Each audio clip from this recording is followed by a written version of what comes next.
Hi, and welcome to this video on juicing from the Nutritional Agnostic. I am not a medical professional.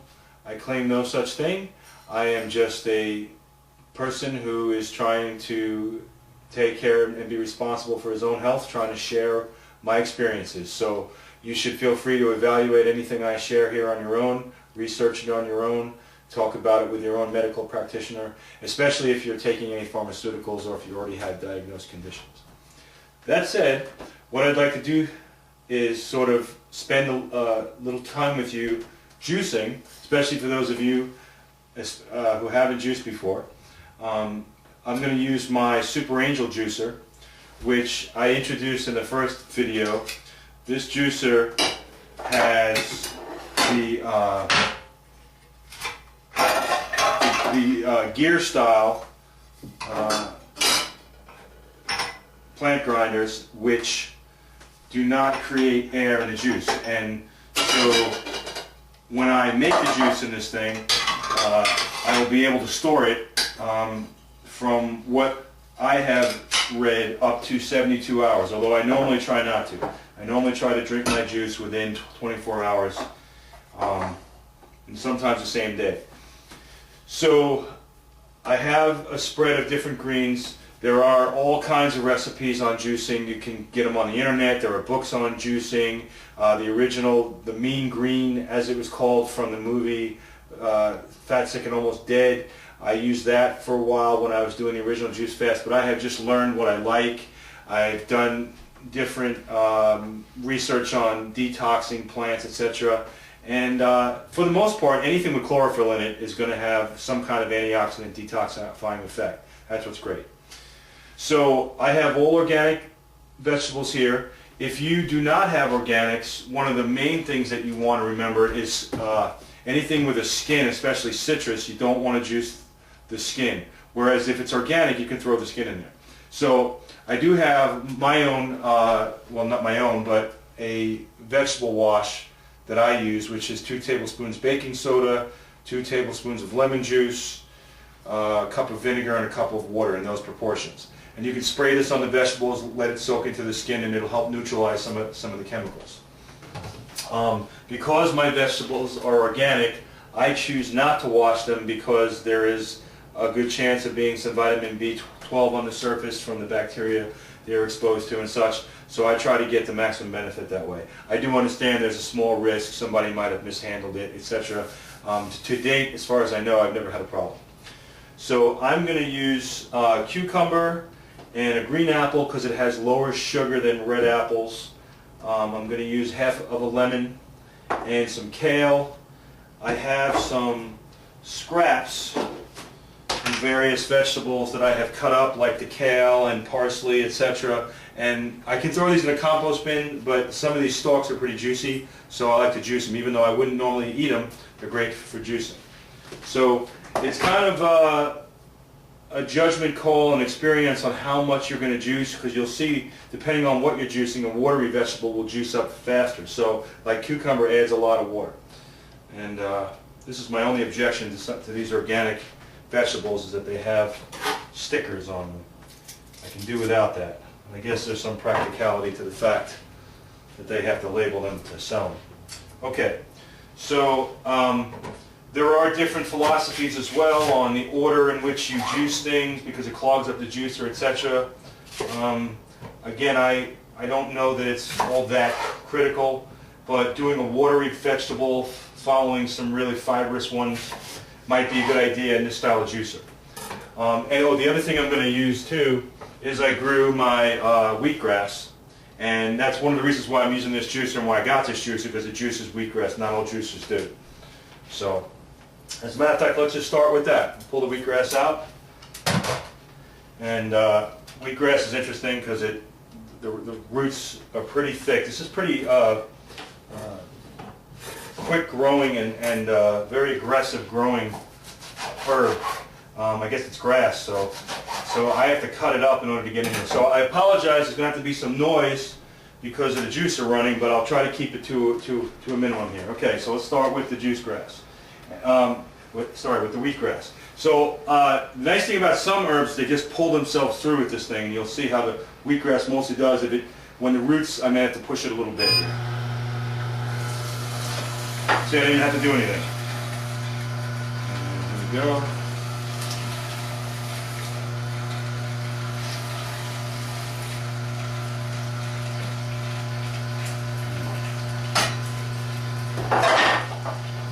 And these come with plungers, so you can help the stuff through without putting your fingers at risk.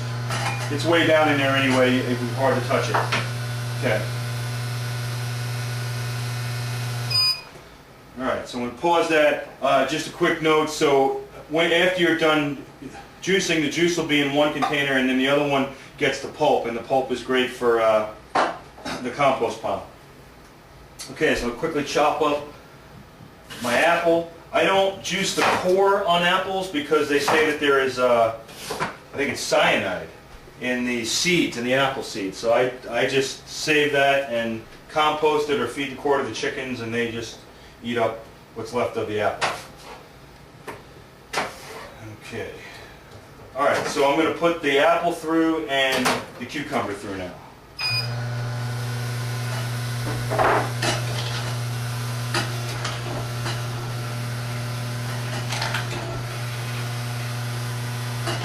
And I've done this quite a bit, so I kind of know how hard to push certain vegetables and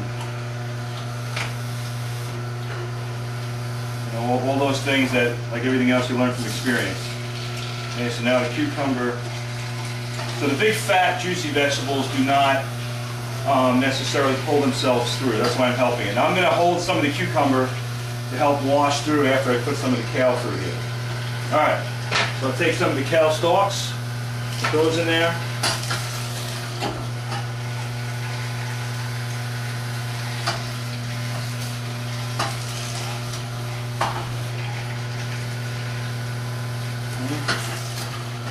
Alright. Then I have stalks from either parsley or, yeah, that's parsley stalk there. Then I have dandelion stalk. I just bought some dandelion leaves yesterday. Because in the summer when they're growing here, I don't have to buy them. Those are nice, those pull themselves through. Just making sure I'm not forgetting anything. Okay, so my cup's about a third of the way up. So I haven't put a lot of watery stuff through yet.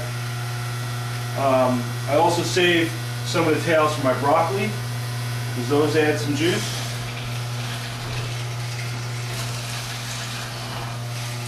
Anything really fibrous, especially with this kind of juicer, you got to help it. And I kind of pulse it through. I get it a little bit in there, and then when I see that it's stalled, then I hit it again.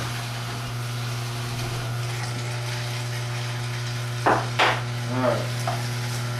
Maybe a few more dandelions. Okay, so that's my scraps. One thing you have to do is you have to not, one thing you have to do is you have to not get too excited and put too much of one thing in, and then you run out of space in your collection glass. Okay. So here we go. Now I will tell you that if you put the rinds through with the lemon, it does bitter it up a little bit, but I put strategies for sweetening it, so it's okay. All right, here we go.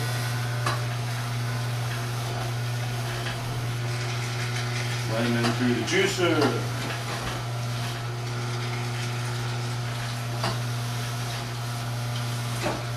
I'm just applying enough force to get it into the thing. I'm not trying to force the fruit through there, because I don't want to force it to juice faster than it is supposed to, and then it'll possibly make air bubbles or whatever. Okay, so then I've got kale leaves in my perforated bag. Put some kale leaves in there. I'm not aware that you can eat too much kale.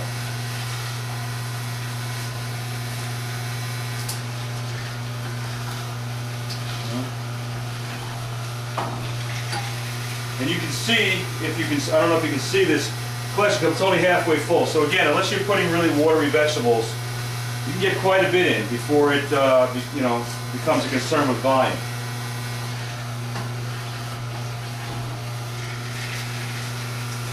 You know, and again, you can get formulas for juicing, and people will tell you all kinds of proportions. You know, there's all kinds of research on making coenzymes, and that's great. But I think compared to not doing this, you know, doing it is certainly a heck of a lot better. So I'm not that sort of anal about the proportions, unless I was going for a specific goal. Okay, and now cilantro. Cilantro is sort of the king daddy of detoxifying herbs. It absorbs a lot of toxins, so I put generous amounts of cilantro. And I will tell you where I am, out here in the eastern area, especially in the winter, cilantro is not that easy to find organic. And it goes fast when it is in the store. So I was lucky, I got the last bunch yesterday and it was still in good shape. So I'm going to use most of mine for the juice, and then I'll save a little bit for the salad. The other reason why I like cilantro in juice is because you know, when you eat it, you got to pull the leaves off. It's a lot of work. But juicing, stick it in there and it's done. You still get the nutrients. Parsley, another beneficial herb. Digestion, antioxidants. Parsley in there. Okay, so now I'm about at least halfway up. I got some foam in there though in that cup, and I'll show you how I deal with the foam after I make my juice. Now, I normally would sort of take my time, be leisurely about this, but you know, you don't need to sit there for an hour and watch me do this, so I'm trying to expedite it as best that I can here. So just bear with me. Here we go on more cucumber. This will definitely increase the volume inside.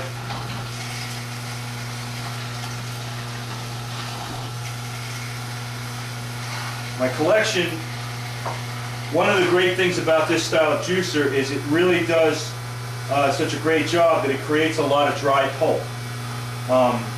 That's one of the ways you know it's working so well. The pulp that comes out of this thing is very dry. On a regular spinning style juicer, it's not so dry because it doesn't do quite as thorough of a job. So I guess I could argue I'm getting more for my money as far as nutrients out of the juicing. Again, juicing it all is better than not juicing. Okay. Okay, so that's going to do it, I think, for this round. And then so we're gonna get the head off of the juice. So let me just grab my strainer.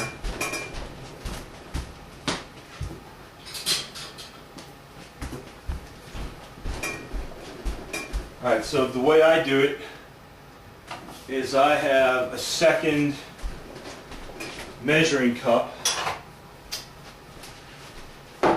Now I won't need the juicer present, so I'll move it back. Okay, so I have a second measuring cup, and I pour from one to the other, and that helps get any sort of foam stuff off the top. Okay. And it also gets anything that the juicer might have missed by accident. Okay, so there you go. There's my juice. And for sweetening it up, you can put a little bit of stevia in it. I have organic stevia extract. You know, again, it's an experience thing. You kind of learn how sweet you want it. So I'm just going to put just a little dab in there, because this stuff does go a long way. And then I'm also going to put some cinnamon. I know I mentioned cinnamon in the previous video. The CEYLON cinnamon, real cinnamon. That'll give it a little extra flavor and also add some other health benefits, which cinnamon is pretty well documented for if you're interested. Okay, so then I need to just pour it into a jar.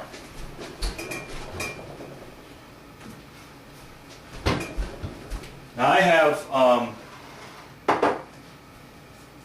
tinted jars so that they get a little bit less affected by light, because most plant nutrients can be affected by light. Now I'm going to do this over the sink. I don't know if you can see it or not. There we go. there's my juice. Now, if you're going to store your juice, if you know you're going to store it, then ideally, like if you're not going to drink it immediately and you're going to store it, ideally you should fill up all the space in the thing so there's no air in there to react with it. Again, this juicer is so well performing that it gives me the best shot of the nutrients not getting affected by the air. So, well, you know what, actually, I guess I should probably take a sip of this so you don't watch me drink it and not die, right? Perfect. It's actually pretty sweet. Probably even without the stevia, it would have been fine. So that's it. So there's your juice. And I'll put this in the refrigerator if I'm not ready to drink it immediately. And as I say, I'll probably drink this before the day is over. It's the afternoon right now. And I've already been pretty much fasting except for a smoothie for the day anyway, and that's when I like to do the juice the best anyway, when I'm on an empty stomach and hopefully in a fasted state, because it gives the nutrients a chance to to get absorbed as fast as possible. So thank you for watching, and hope you're there with us on the next video.